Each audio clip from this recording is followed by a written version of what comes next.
আজকের ইফতারিতে মুসমুসে পেঁয়াজু ভাজবো। পেঁয়াজুর জন্য মসুর ডাল ভিজিয়ে নিয়েছি, এখন একটু ধুয়ে পরিষ্কার পানিতে ভিজিয়ে রাখবো। পাশেই কিন্তু সেহরি খাওয়ার সময় আমি ভিজিয়ে রেখেছি ডাবলি।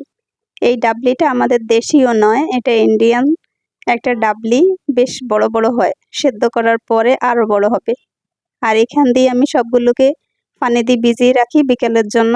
আর এখান দিয়ে কিছু চিকেন কিমা তৈরি করে নিয়েছি, এটা হচ্ছে রোলস বানাবো।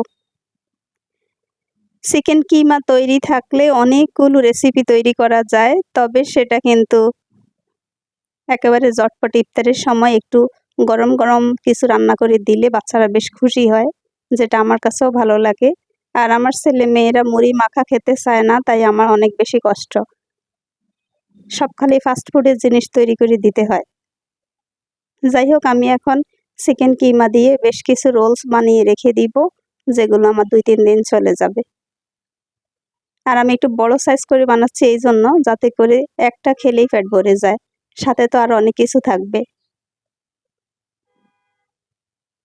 রোলস বানানো খুবই সহজ, আপনারা সবাই জানেন। সব থেকে ফাস্টফুড আইটেম তৈরি করতে রোলস হচ্ছে সহজ আইটেম।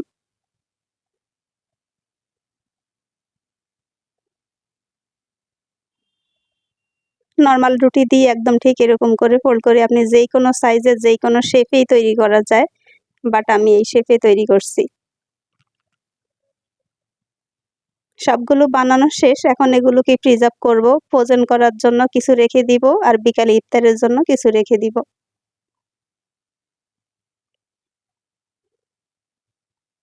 দেখতেই পাচ্ছেন কত সহজে তৈরি করে ফেলেছি। এখন ফ্রোজেন করে রেখে দিলে আপনি 2-3 দিন টেনশন ফ্রি।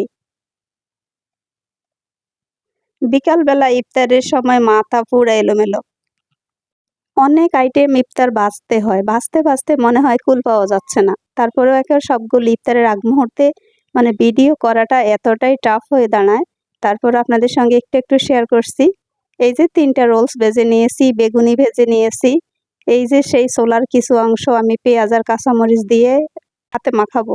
আর এখান দিয়ে হচ্ছে আমার সেই একেবারে ফেভারিট খাবার পান্তা ভাত।